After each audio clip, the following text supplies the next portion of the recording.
Something unimaginable once happened in a small Missouri town, and for more than 5 decades, no one dared to speak about it. On the night of September 14, 1969, a young woman named Evelyn Carter vanished after leaving a church event on County Road 12. She was last seen walking toward her car, a pale blue Chevrolet Impala, parked beneath a flickering streetlight near the old post office. The car was found the next morning. The driver's door was open, her purse still on the seat, and the keys in the ignition. But Evelyn was gone. For years, rumors spread like wildfire. Some said she'd run away. Others swore they heard screams from the riverbank that night.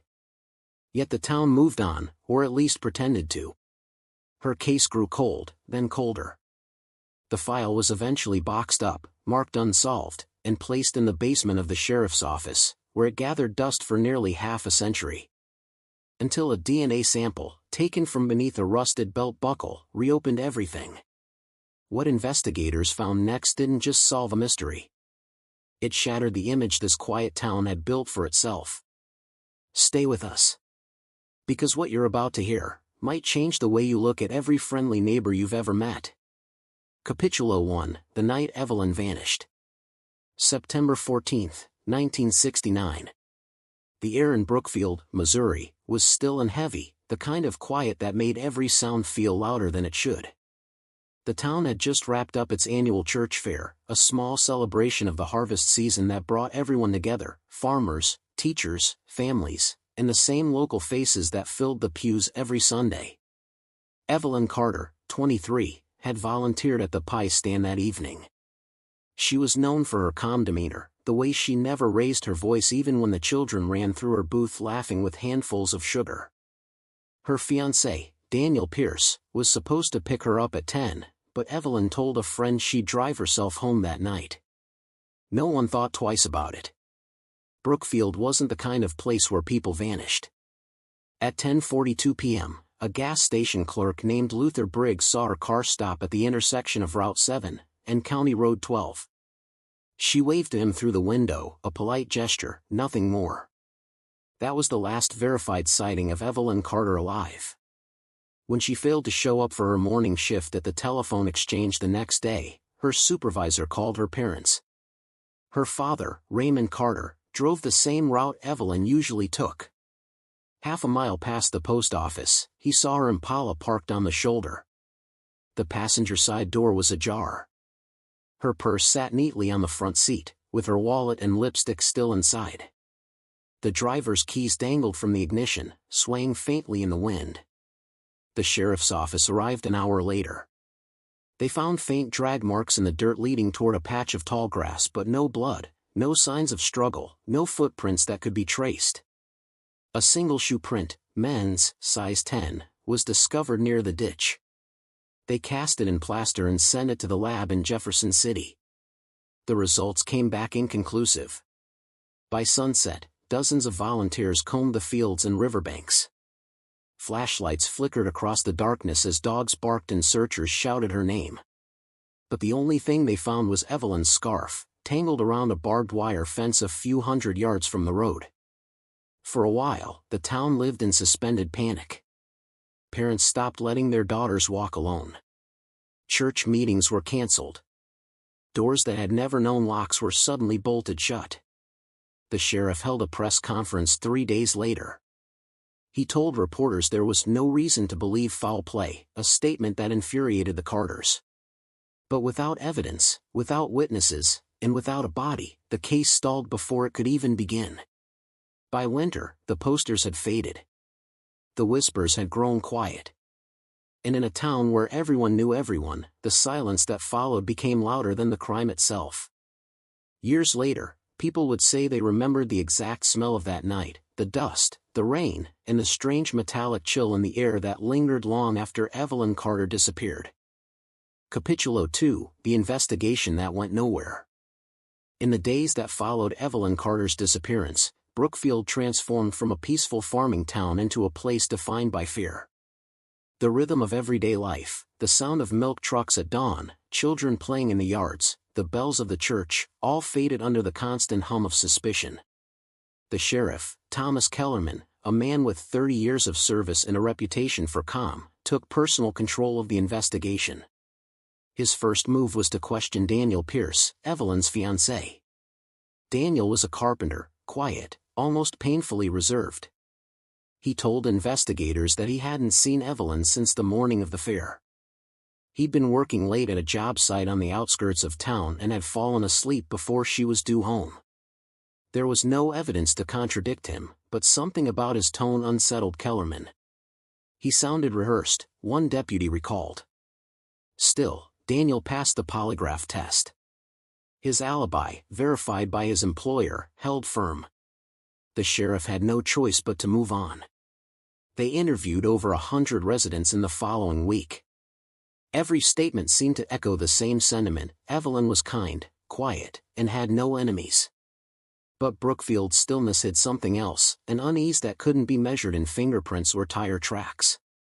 A farmer named Earl Jennings came forward with a vague claim. He said he saw a dark pickup truck parked near County Road 12 around midnight. Another man, Harold Dean, swore he heard a woman screaming from the direction of the river. Yet when deputies searched the area, they found nothing. No tire impressions, no signs of struggle, and no trace of the truck. The town began to turn on itself. Rumors circulated that Evelyn had been secretly seeing someone from the next county, a traveling salesman, maybe. Others said Daniel had a temper, that he once smashed a radio against a wall after an argument. The sheriff's office followed each lead, every whisper, but all roads led to dead ends. Then, a week into the search, something strange happened. The Carter's mailbox was found torn open, its contents scattered across the dirt. Among the envelopes was a single postcard, blank, except for 3 words typed in uneven ink. "She's not far." The message sent shockwaves through the community. The local paper, the Brookfield Gazette, ran the headline "Missing Girl, Strange Clue Found." But the sheriff told the press to back off. He believed it was a hoax, the work of someone seeking attention. Still, he ordered every typewriter in town compared to the note. Nothing matched. Weeks turned into months. Winter settled over Missouri like a gray shroud, freezing the creeks and killing the crops. The case file, marked E.C-69, grew thicker, but not deeper. Dozens of reports, no answers. The FBI was briefly consulted, but without a body, jurisdiction remained local. By Christmas, the investigation had slowed to a crawl. Deputies returned to routine patrols. Families tried to rebuild a sense of normalcy, though no one really succeeded. The Carters stopped attending church. Daniel sold his truck and moved to another town. Still, Sheriff Kellerman couldn't let it go. He returned to the site where Evelyn's car was found again and again, walking the dirt road alone at night, hoping for something, a detail missed, a memory that might return. But all he ever heard was the wind through the grass. In his final report for 1969, Kellerman wrote one line that later investigators would never forget. Whatever happened to Evelyn Carter didn't just take her life. It took the town's soul. By spring of 1970, the case was quietly filed away. New crimes replaced the old ones. The sheriff retired 2 years later, his hair turned white, his faith in justice worn thin.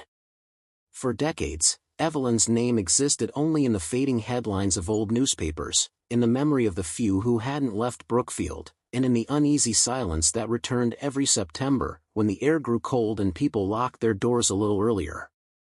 They said time heals everything. But in Brookfield, Missouri, time only buried the truth deeper. Capitulo 3, The Years of Silence. The 70s came quietly to Brookfield. What had once been a lively rural town with parades and Sunday picnics turned inward, its people spoke in lower tones, its streets emptied earlier, and the sound of laughter in the diner faded with the years. Evelyn Carter's disappearance was no longer the subject of every conversation. It became something else, a collective scar, a topic people did not bring up unless they were certain no one else could hear. The Carter family tried to hold on. Raymond, her father, kept Evelyn's room untouched. Every spring he placed fresh flowers on her dresser and left the window open in case she ever found her way back. Her mother, Lucille, stopped baking, stopped attending church. She rarely left the house except to visit the post office, where she would scan the mailboxes out of habit, half expecting another postcard. By 1975, most of the volunteers from the original search had moved on with their lives. Sheriff Kellerman was retired and living in a trailer near the edge of town. People said he'd become a ghost himself, wandering the fields at dusk with a flashlight he never turned on. New families came, unaware of the tragedy that lingered beneath the soil. Children grew up hearing only fragments: a girl who ran off, a car left by the road. Teachers avoided the subject. Pastors changed parishes without ever learning the name Evelyn Carter. Yet for those who'd lived through it, her absence was part of the landscape, as ordinary as the changing of seasons. In 1982, a construction crew widening County Road 12 unearthed something strange: a piece of torn fabric, pale blue, embedded in the mud. The foreman turned it over to the sheriff's office. Tests confirmed it was cotton, possibly from a dress, but too degraded for analysis. The find sparked brief hope in local papers: possible break in 1969 disappearance. But when nothing came of it, the case sank back into silence. The Carters died within 2 years of each other, Lucille first, then Raymond. Their graves sat side by side on the hill overlooking Brookfield Cemetery, marked by simple stones with a single inscription between them: "Still waiting."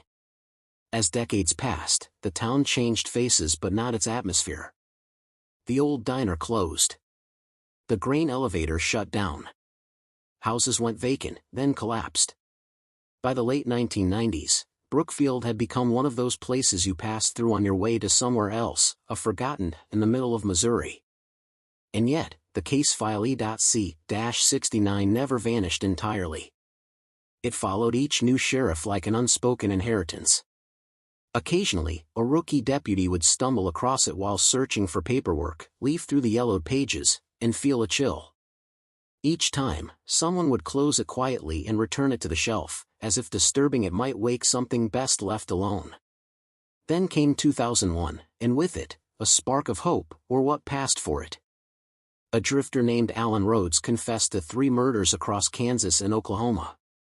When investigators noted that his pattern matched Evelyn's disappearance, women taken from rural roadsides, they brought him in for questioning. For 12 hours, Rhodes described crimes with eerie familiarity. But his timeline didn't fit. He'd been in juvenile detention in 1969. Another dead end. By the time the millennium turned, there was no one left in Brookfield who had personally known Evelyn Carter. The town's population had dwindled to fewer than 2,000.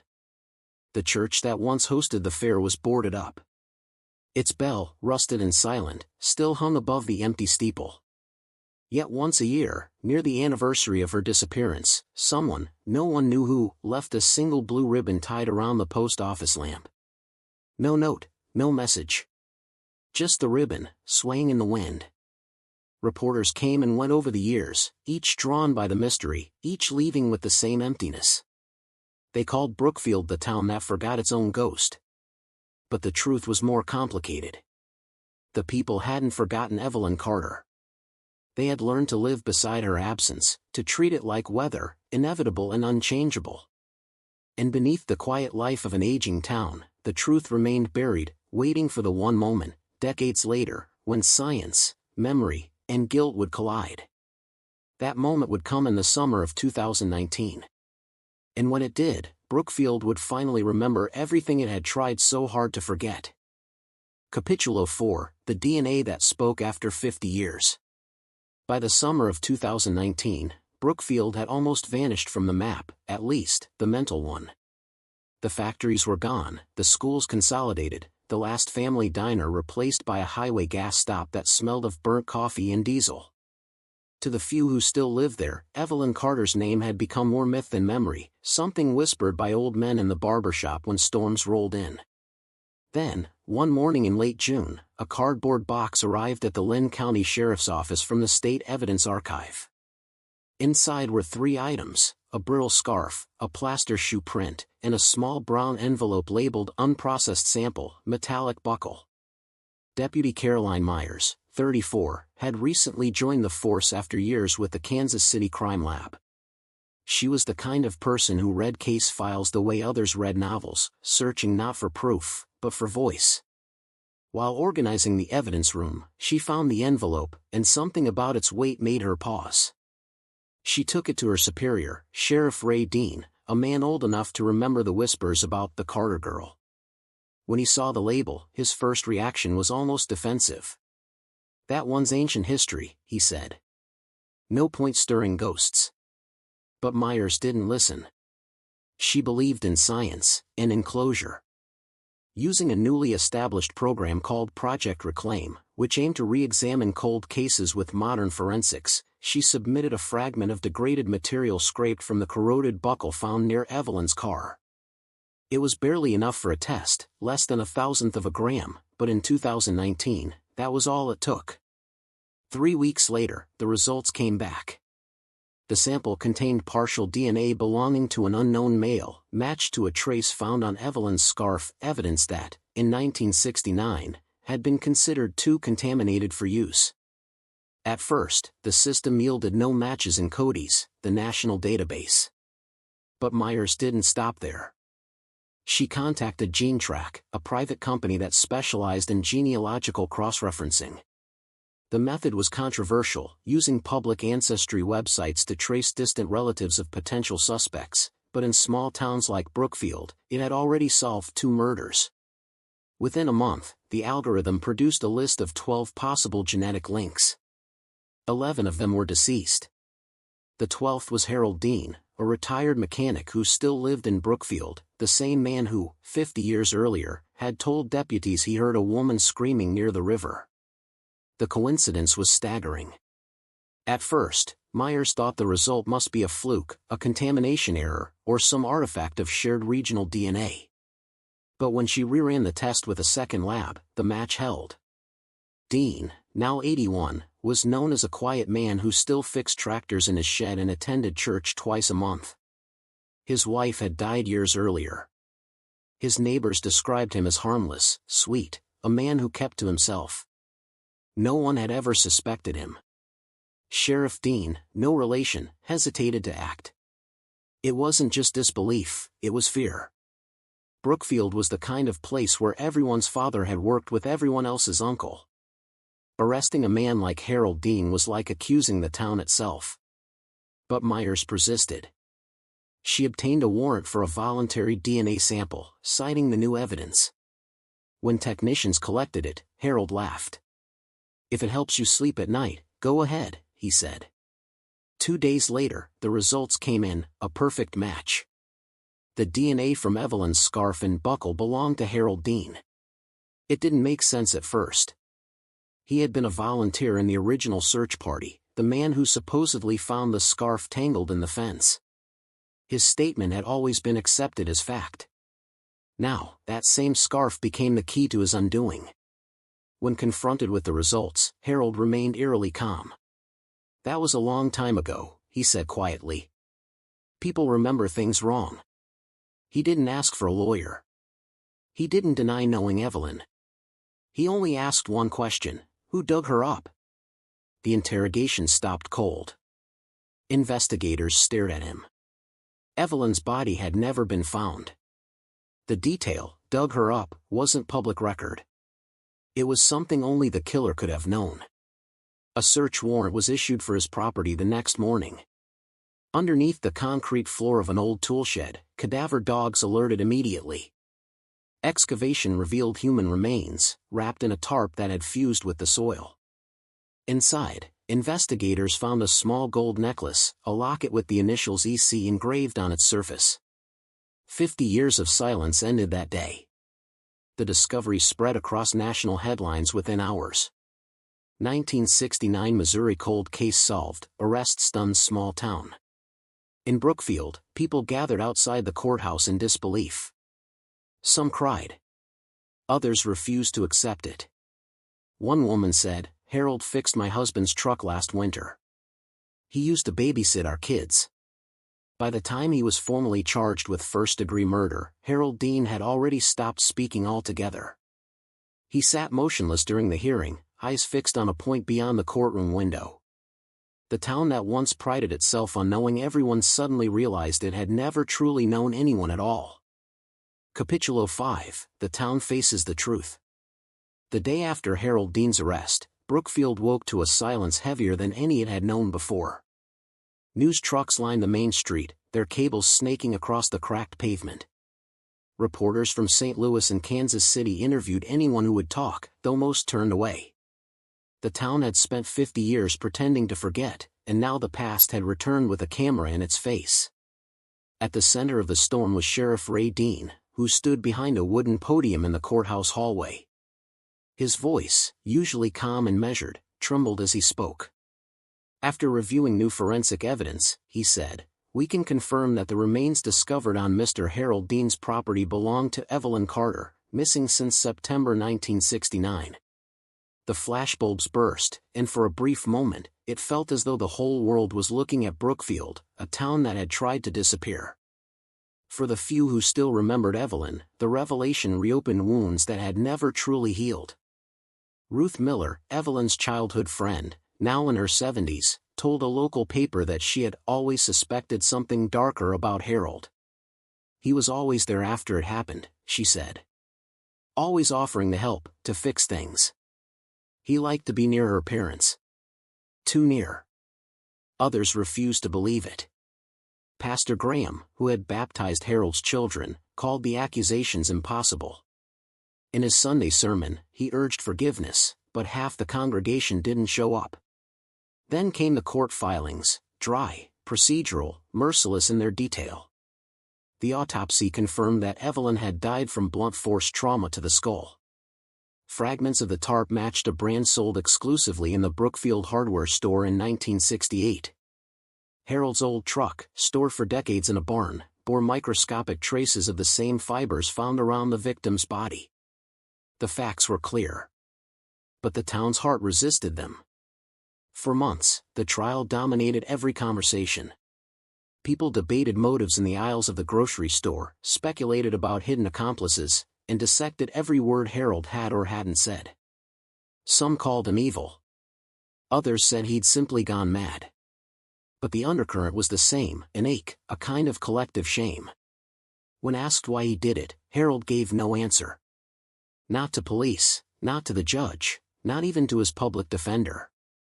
But investigators pieced together fragments from interviews with old acquaintances. One neighbor recalled that Evelyn had once rejected his offer to drive her home from church. Another remembered Harold mentioning a girl who thought she was better than everyone else. It was a motive so small, so petty, that it defied comprehension. A moment of humiliation turned into a lifetime of secrecy. In July 2020, Harold's trial began. The courthouse was packed with residents, journalists, and descendants of the Carters who had driven from other states to witness the verdict. The prosecutor, Elaine Redding, built her case with quiet precision. She projected photographs on a screen: Evelyn's car, the scarf, the belt buckle, the dig site beneath Harold's shed. With each image, the room seemed to shrink, as though the air itself recoiled.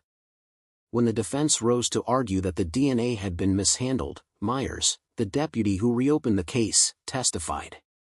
She spoke clearly, her voice steady. "The sample was small," she said.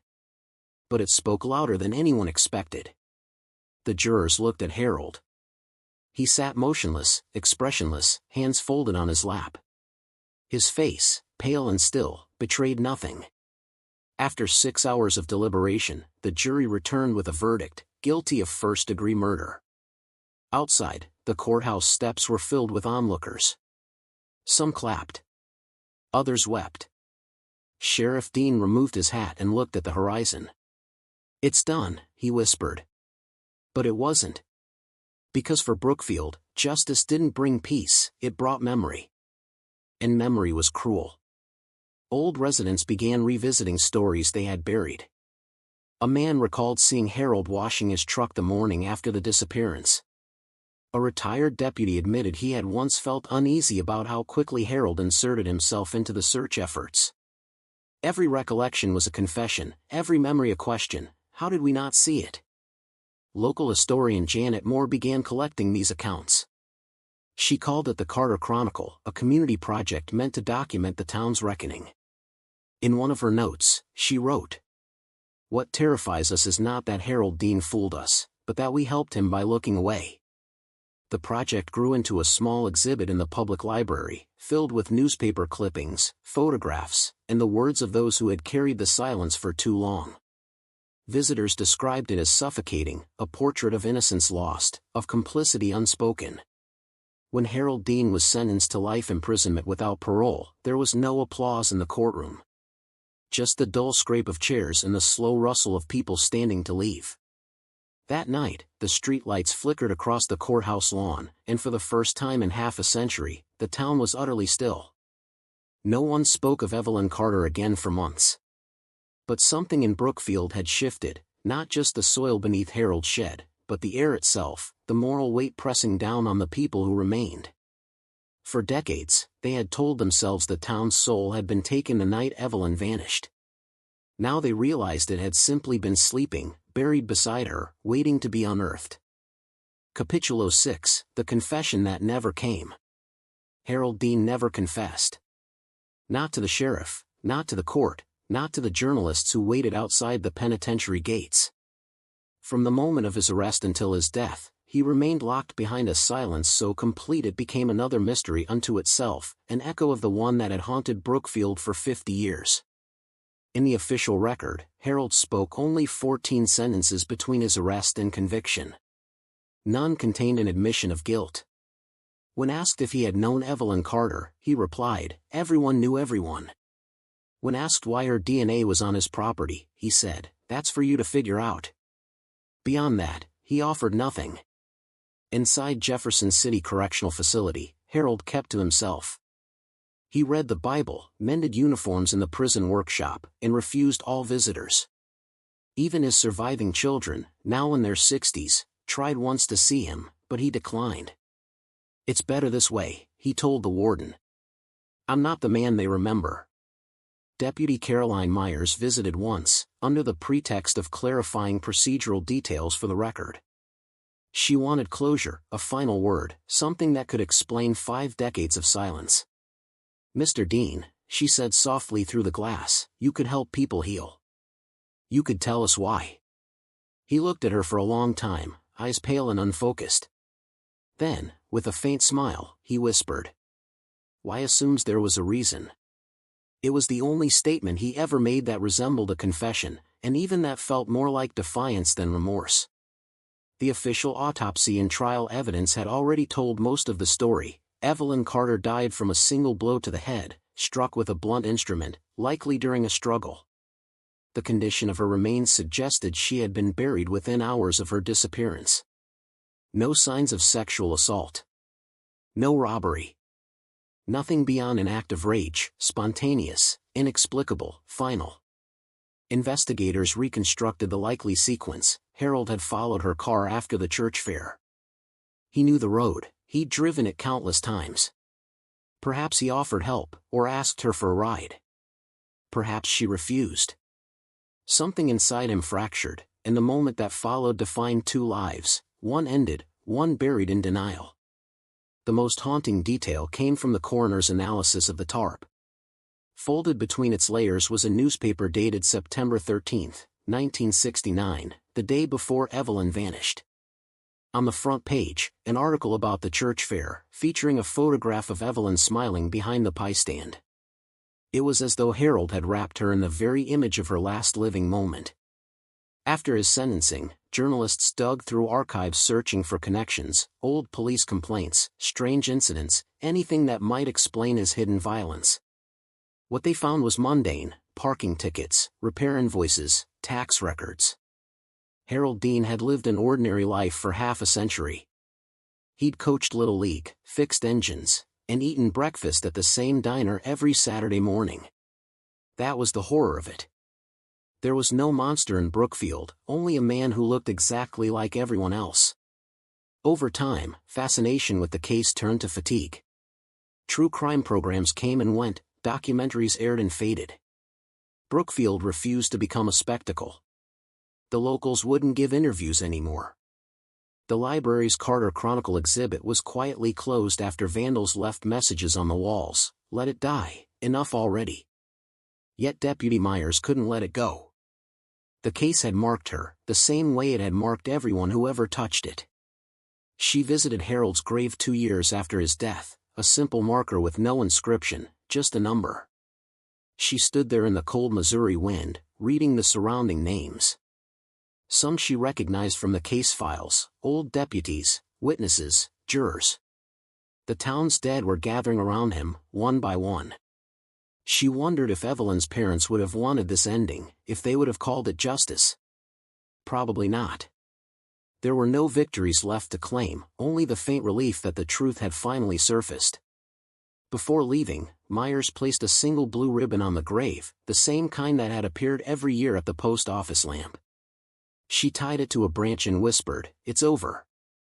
But as the ribbon fluttered in the wind, she knew it wasn't. Because the silence Harold carried hadn't died with him, it had passed on, seeping back into the soil of Brookfield, where the past was never really gone. Some nights, townspeople still claimed they could hear a car door closing on County Road 12, long after midnight. Others swore they'd seen a woman in a pale blue dress walking the roadside, only to vanish when headlights approached. No one ever investigated those stories. After all, Brookfield had learned its lesson.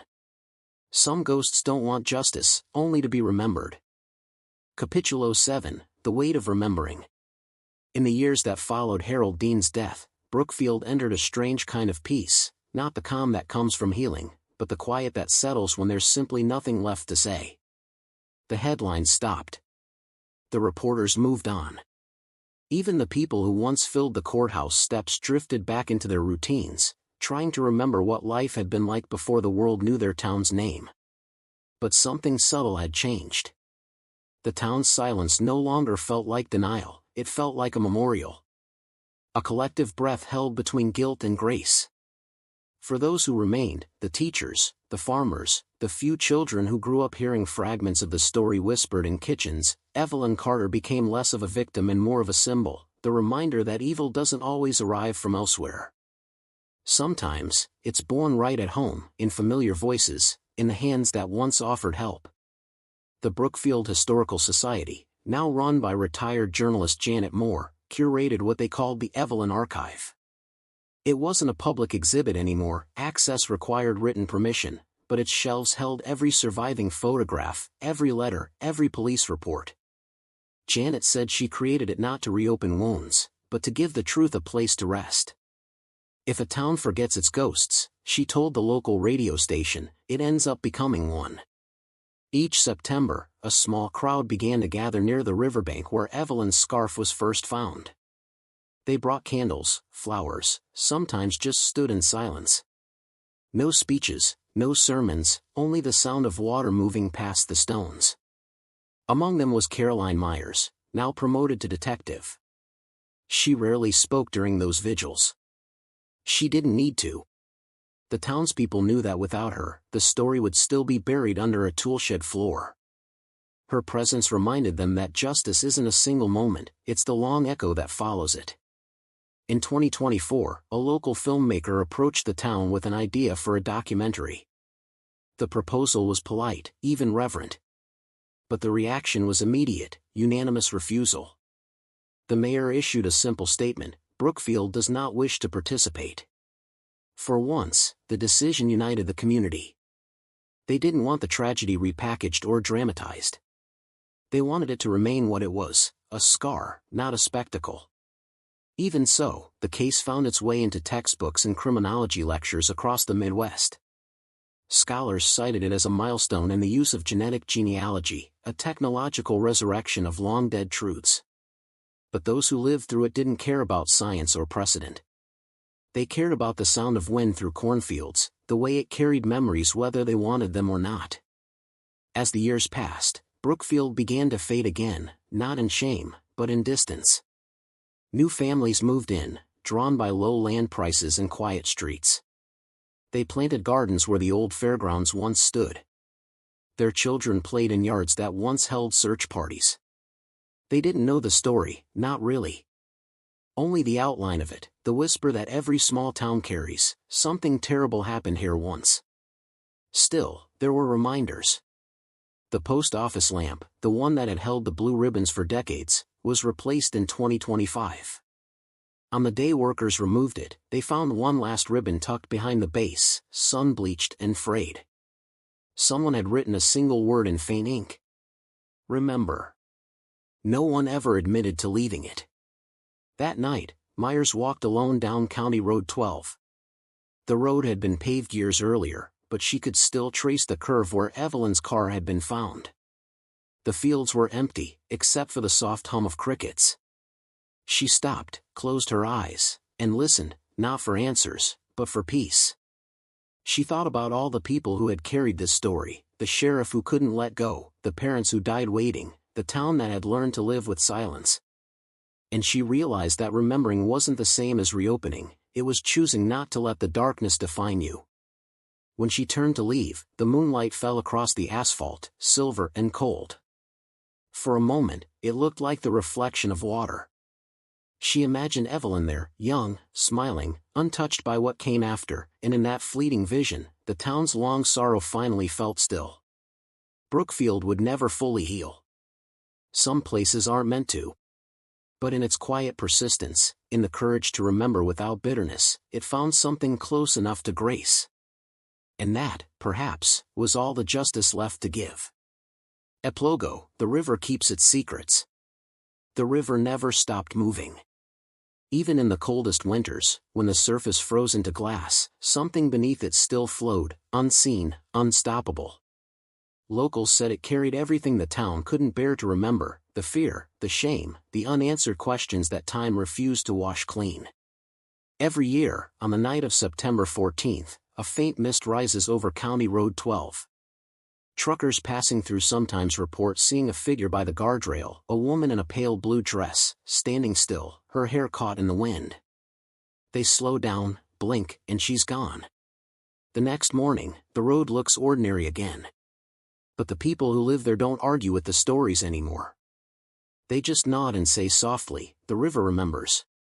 At the courthouse, the old case file marked E.C-69 rests in a locked drawer, its papers brittle with age. Deputy Myers refuses to destroy it. Evidence, she once told a young recruit, isn't just proof of what happened, it's proof that someone cared enough to look. Some nights, she still drives out to the edge of town. She parks where Evelyn's car once stood, turns off the engine, and listens. The sound of the wind through the grass is the same as it was half a century ago, low, rhythmic, almost human. And somewhere in that sound lies the story of Brookfield. A girl who vanished. A man who hid. A town that finally dared to look in the mirror. The river keeps its secrets, yes. But it also carries the truth, mile by mile. Until someone, somewhere, is brave enough to follow it again.